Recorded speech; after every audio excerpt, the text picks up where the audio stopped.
Everybody good? Okay, so today's chapter is going to be Exodus chapter 2. If you guys remember from last time, we did Exodus chapter 1.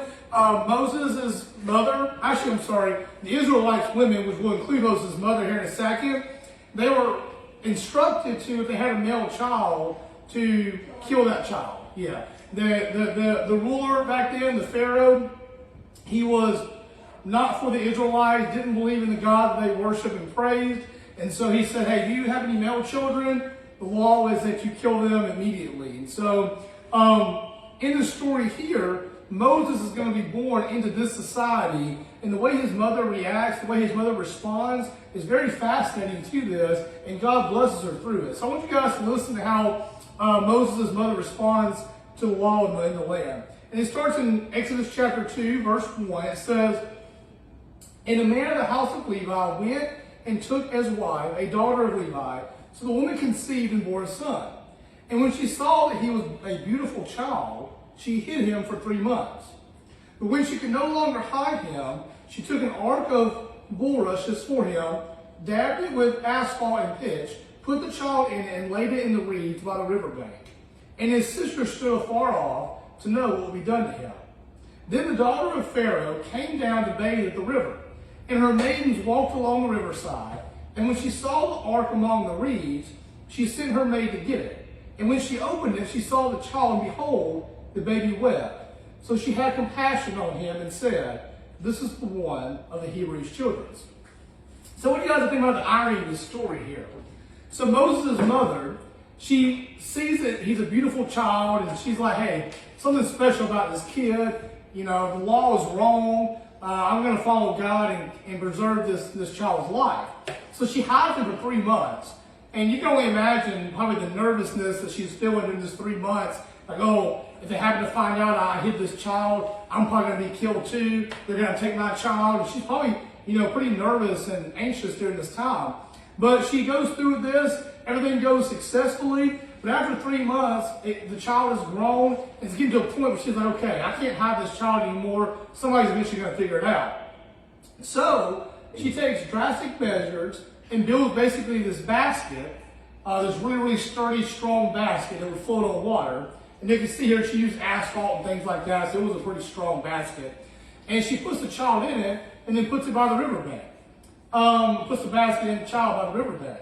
And I want you guys just to think about this. If you were a mother in that time, and you have a young child, and you've nursed him for 3 months, and you've grown attached to this child, you've carried him for 9 months up to that point, then, you're probably going to be very anxious about giving your child away and really not knowing what's going to happen to her. Think about the kind of faith in that moment. So I want you guys to think about that tonight, the faith of Moses' mother. She believed that God would provide and God would keep her baby safe, but really she had no idea how that was going to happen. It would have been a lot easier for her just to keep the child and say, you know what, I'm just going to wing it here. I can't take that chance. It's too risky. It's too hard. Well, sometimes God calls us to do things that maybe seem impossible or seem unreasonable because He has a bigger plan in place for us, and His thinking is high above human reasoning and human thinking. And so God instructs her to do this, and she does it. I want you guys to think about what happens next here. Who finds the baby? Anybody catch that? Pharaoh's daughter, okay? Now think of the irony in that situation, okay? Pharaoh's daughter, she's the daughter of the one that made the law to kill these babies. She immediately knows that when she sees this baby, it's a Hebrew's child.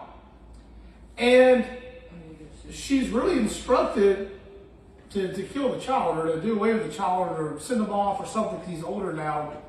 But instead, what happens? She takes care of him. Yeah, she takes care of him. So think about this. She sees the baby weep and it melts her heart and she has compassion on it. I want you guys to think about the irony there and how God's plan works. If anybody would have told you, told Moses' mother that, hey, by the way, when you send your child down the Nile, Pharaoh's daughter is going to be the one that receives the basket, immediately she'd probably be like, okay, well, he's a goner. That's the absolute worst thing that could happen. But God ended up working through all of them and even used Pharaoh's daughter to, I want you guys to think about this. Had Moses been taken by somebody else other than Pharaoh's daughter, he wouldn't have been raised in the Egyptian family, and probably his entire life, he would have been persecuted, he would have been put at risk, he probably would have lived in poverty, and it would have been a pretty tough life. But because Pharaoh's daughter is the one that found him, and because God melted her heart, and she had compassion on him, and went against her father and kept the child, he ended up being raised in the Egyptian household. So I want you guys to think about the life that Moses had because of this. And he was in power. He was in the palace or whatever they had back then, and he was living the good life. And so none of this would happen, had Moses' mother kept it. And so I want you guys to think about that again in our lives today. Sometimes God's going to call us to do things that seem absolutely impossible and make no sense to us. And we're thinking, well, God, if we do that, nothing good's going to come from that. But God has a bigger plan involved, and he's thinking way farther ahead than we can even see right now. So sometimes if God calls you to do something, it's because later on down the road, he's going to use that situation for something even better than what it would be if you did it your own way. If you did things your own way. So I want you guys to listen here, the next part of this chapter. And it says, Then his sister said to Pharaoh's daughter, Shall I go and call a nurse for you from the Hebrew women, that you may nurse the child, or she may nurse the child for you? And Pharaoh's daughter said to her, Go. So the maiden went and called the child's mother. Then Pharaoh's daughter said to her, Take this child away and nurse him for me, and I will give you your wages. So the woman took the child and nursed him, and the child grew, and she brought him to Pharaoh's daughter, and he became her son. So she called his name Moses, saying, Because I drew him out of the water. Do you have a question? Wasn't the mother like the caretaker?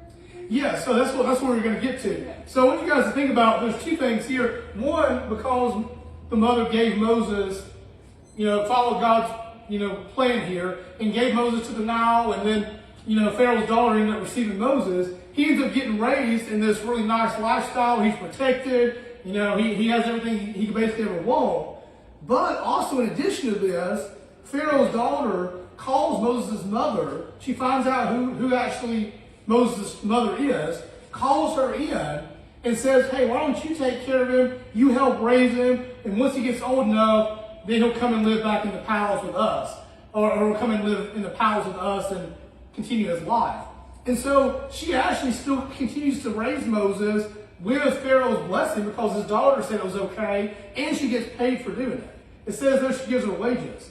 So not only does she get to continue to raise Moses, and he has this great lifestyle now, she also gets paid for it. So it's kind of ironic, yeah. So she was originally going to do what she wanted to do while just getting free money for it? Yeah, pretty much, yeah. I mean, because she would have raised him anyways on her own, but now she gets paid for it, and he has the protection of the whole Egyptian kingdom because he's part of the Egyptians now. Interesting, isn't it? But also, what's an important note here is Moses' mother was obviously a follower of God, and she obeyed him, as much as we can tell from the passages that we read in the Bible. And so, throughout his childhood, although he was still raised by the Egyptians in a way, he also still got that biblical teaching from his mother. Yeah, and I so, definitely remember that when he's like 5. well, I don't know exactly how long she was with him, so it could have been. How long did it take to nurse a child? That's something to look into. I'm not 100% sure. I mean, it doesn't tell us exactly how long she had him. But, I mean, from what we can tell from this passage, it's not like Moses' mother got cast off, so she probably had a part in his whole life growing up, at least in some way. Okay, because I was going to say, if she doesn't, if she has to leave him after he's done nursing, then he won't remember anything. It's like they forget things. Well, see, he was only 3 months when she got him, and then she brought him back in, so she probably stayed several years, kind of growing up with him, and then I'm sure she kind of come visit him often. It never says that Pharaoh cast her away or anything like that throughout his childhood, and so basically Pharaoh's daughter kind of co-raises Moses with his mother, so that's kind of cool. It's a neat story to see how she still kind of teach him about God and teach him his ways while he also grew up with the Egyptians. So I want you guys to write this down today, that point number 2 is God uses this time of Moses in Egypt so he can learn to lead from a place of power. So God teaches Moses to lead from a place of power. So think about this. The Egyptians and Pharaoh especially, and obviously Moses being extremely connected with Pharaoh's daughter, they had the most power in all the land. Okay, whatever they say at that point goes. It wasn't a democracy like, hey, we'll vote on this, we'll see if the House passes it, if the Senate passes it. Whatever Pharaoh said goes. So during this time, Moses learns to lead from a place of power. And I looked at the commentary, and it said this right here. It said, being the adopted son of Pharaoh's daughter, Moses was in the royal family. The ancient Jewish historian Josephus wrote that Moses was heir to the throne of Egypt, and that while a young man, he ended up leading the armies of Egypt in victorious battle against the Ethiopians. So, under the guidance of Pharaoh and some of the major people in Egypt, Moses starts to become this great leader. And he starts to learn how to lead in battles. He starts to learn how to lead a kingdom. And he starts to learn, how to instruct people and have people follow you. And so that was a great time for Moses to learn that. And so think about this again. Had Moses' mother kept him and not put him in the Nile River, had he not ended up being with Pharaoh's daughter, had Pharaoh's daughter not had compassion on him, none of this happens. And Moses probably grows up just like any other Hebrew child that was hid during that time, and probably lives his whole life in fear, probably in poverty, and has a very little chance to make anything of himself. But because of God's provision, Moses now is one of the most powerful people in all of Egypt, and he's lived this luxurious lifestyle. He's learned about God from his mother. She's gotten paid through the process, so she probably has a decent lifestyle now that she didn't have before. And now Moses has this wonderful opportunity to now lead a kingdom, or learn how to lead a kingdom and lead an army. And as he says here in Acts, so if you go all the way to the New Testament, in Acts chapter 7, verse 22, it says, Moses was learned in all wisdom of the Egyptians and was mighty in words and deeds. So the Egyptians back then, think of them kind of like America or China today, or maybe even the Japanese. They were like the premier countries for like scientific advancement, mathematics, things like that, academia. And so Moses got great education his whole life. So he was smart, he was talented, and he knew how to lead armies and people. So all of this is going to come into play later on when Moses becomes the leader that God's calling him to. But again, none of this happens had Moses' mother not taken that first step and put him in the Nile River. Okay. So I want you guys to then think about this. Now, would it be easier for Moses to stay in that lifestyle or to go to a totally different lifestyle and leave the kingdom? What would be easy for Moses to do? To stay. I mean, he had a great lifestyle. He had power. He was an heir to the throne. Most people, again, in the reasonable mindset would say, why would you ever want to leave that? Yeah.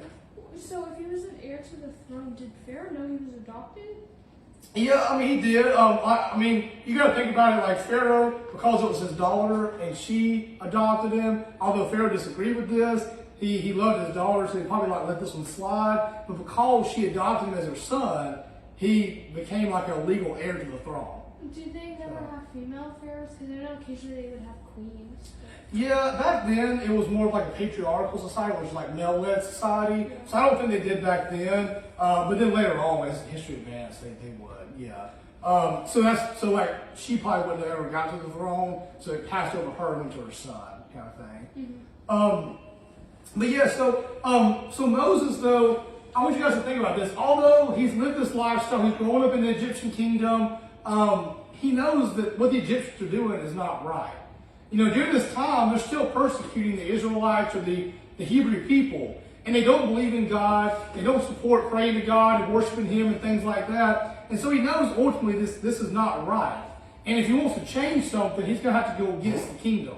So Moses decides, I want you guys to think about this. Moses decides to basically step down from his position and start to lead the Hebrews instead. And I want you guys to listen to what it says here. This is in Hebrews, but it talks about this exact point. It says, by faith, Moses, when he became of age to kind of start taking over, refused to be called the son of Pharaoh's daughter.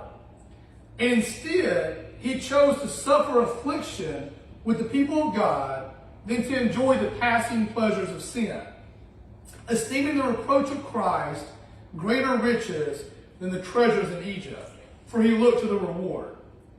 want you guys to think about that again. I want that last part off again. Just really think about what it's saying there. It said, Moses chose to suffer affliction with the people of God rather than to enjoy the passing pleasures of sin, esteeming the reproach of Christ greater riches than the treasures of Egypt, for he looked to the reward. So Moses said, look, I'm not gonna just be in this lifestyle because you give me all I want and I can be wealthy and a big ruler and stuff like that, because ultimately, in the end, it's not gonna matter. You know, if I become the wealthiest person, the most successful person in all of Egypt, and the best warrior that they've ever seen, when I get to heaven, God's not going to care about that. He's going to care about, did I follow you? Did I follow your will? And just like my mom, you know, she did the things that God wanted her to do, and that's how I got to how I am now. I'm also going to take that leap of faith and say, you know what? I'm going to do what God's calling me to, even if it's not this luxurious, nice lifestyle that I could have living in Egypt, living in sin. You know, think about all the things that he would have been around, probably sexual morality, idol worshiping, all kinds of really bad things were going on in Egypt. And he knew that, hey, this is not right to stay in this, and I'm going to leave. But to go against the Pharaoh and to say, I'm not going to be a son of the daughter, I'm not going to call myself that, I'm going to go and be a Hebrew, and I'm going to help the Hebrews out, Pharaoh is not going to like Moses for that. Okay, that's going to break that relationship. And ultimately, you know, the Egyptians are going to have it out against Moses, okay? So he knows that as soon as he makes this decision to follow God, affliction and pain is going to come, and people are not going to like him anymore. But he cared more about God's approval than man's approval. I want you guys to think about that in your life today. Do you care more about man's approval or women's approval, people in society, or do you care more about God's approval? Because if you care about people's approval, then you're going to do the opposite of Moses. You're going to stay in Egypt. You're going to give the people what they want, the ones that they give you money and stuff. And then you're going to live a luxurious lifestyle and just kick your feet back and say, hey, this is all great. But if you love God, you're going to realize that that's not right. That while I'm kicking it back and living the good life, people around the world are suffering. People around the world are hurting. And instead, I'm going to say, I'm going to surrender my good life. I'm going to put my desires aside, and I'm going to take on what God wants me to do and help those around me. I'm going to follow his plan, because I know when I get to heaven one day, the reward that God will give me will far exceed anything I could ever get on earth. So I want you guys to think about who you are today. Do you care more about the approval of people? And would you, in that situation, would you have stayed in Egypt? Or do you care more about the approval of God?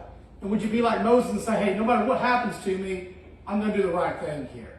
So Moses does this. And as he goes on, I want you guys to listen to verse 15. And this is all in chapter 2 still. And verse 15 says, so Moses feared and said, surely this thing is known. When Pharaoh heard of this matter, he sought to kill Moses. So we'll go over this a little bit later, but basically Moses, he kills an Egyptian because he was beating up a Hebrew. So think about this. Moses just made the decision to go against the Egyptians, and he sees one of the Egyptians punching, kicking, beating up this Hebrew. He gets mad and kills the Egyptian. So now Pharaoh really hates it. And Pharaoh, it says here, is seeking to kill Moses. So here's what Moses ends up doing. But Moses fled from the face of Pharaoh and dwelt in the land of Midian, and he sat down by a well. Now the priests of Midian had 7 daughters, and they came and drew water, and they filled the troughs to water their father's flock. Then the shepherds came and drove them away, but Moses stood up and helped them and watered their flock. When they came to rule their father, he said, how is it that you have come so soon today? And they said, an Egyptian delivered us from the hand of the shepherds, and he also drew enough water for us and watered the flock. So he said to his daughters, and where is he? Why is it that you have left the man? Call him that he may eat bread. Then Moses was content to live with the man, and he gave Sephora his daughter to Moses, and she bore him a son. He called his name Gershom, for he said, I have been a stranger in a foreign land. So Moses goes from the highest of places in the land, Egypt, in the palace. So now he's living in Midian. Midian is not this wealthy city. Okay, you think about like Nashville, and you think about one of the outskirts of Nashville, 40 minutes away. Okay, maybe you're still kind of close, but totally different environments. And in Midian, Moses was a nobody. Nobody cared. The position that Moses maybe had. They probably didn't know. I don't even know. The Bible doesn't say that he told them that he was in the position of power in Egypt, and so he basically became a nobody in Midian. But the reason that's important is because God wanted to teach him. This is the last point here I want you guys to write down. That God makes Moses lead as a nobody. Moses learns to lead as a nobody. So he learns to lead in a place of power, and then the next point here is Moses learns to lead as a nobody. So I want you guys to think about this here. It's easy to lead from a position of power. If you're the president, a dictator in a country, the supreme authority, the king, the queen, it's probably easy to rule because whatever you say, people are going to obey it. Okay, because they have to. It's the law. But when you don't have that position of power, it becomes a lot harder to lead people and to get people to do what you want them to do. It requires hard work. It requires trust. It requires obedience. It requires empathy. And it requires you to rally people around you and to show them that you care about them, and then they'll care about you. So Moses now learns to lead from the position of being a nobody. He has to do hard work. He's shepherding he's doing like basically manual labor for Zipporah's dad, which he marries. He's doing hard work, and he does this for quite some time. This is not a quick little journey. So Moses goes from again having everything handed to him, so now he has to work for everything. And he sees how hard it is for the people. He understands the people. He gets to know how they live and how they interact and the struggles they have. And he does it with them. And then through that, people start to respect Moses and realize, hey, this guy's living life with us. This is a guy that can lead us. And then later on, God's going to use him to lead the Israelites through the Red Sea, away from the Egyptian army, and the waters will cave in, and he'll lead them up to the Promised Land. So think about this. I want you guys to think about the early beginnings here for Moses. He goes from a position of power to basically a nobody, and he has to learn to lead in very different environments. And he has to learn how to interact with different people. He has to learn different things. And through all of this training and experience, he becomes basically the perfect leader. And the reason I say that is because in our lives today, sometimes God's going to put us in places like Midian that we don't understand why God's putting us here. This is not where I want to be in my life. This is not the greatest environment, and I don't really want to lead here or do this task that God's called me to. But God's preparing you for something greater in the future. God was preparing Moses and Midian to lead the Israelites in the future. Because once he ended up leading the Israelites, years and years later, he had the experience. He knew the people. He understood the people. He knew how to talk to them. He knew what they were going through, and they trusted Moses. Plus, he had leadership experience from Egypt. So what you guys think about in your lives today, where you're at currently in your life, or where you may be at in 3 years, maybe it's not where you want to be at ultimately in your life. But God may have you exactly where you're at right now for a reason, because in that area you're in, he wants to grow you. He wants to teach you things that later on he'll use for a great purpose and to help you be a very successful leader in the future. And so, as we close today, I want you guys to think about that question. What is God putting you through right now to grow you to the perfect leader he desires you to be? And when I say leader, it doesn't necessarily mean you have to be a president or necessarily be like a teacher or something like that. But each and every one of us, if we're a Christian, we have the Holy Spirit inside of us, you're a leader in society. You're trying to lead people to a better life and ultimately trying to lead people to salvation when they give their lives to Jesus. You're trying to show them the hope. So, in a sense, you are a leader, whether it looks like the president or looks like something totally different.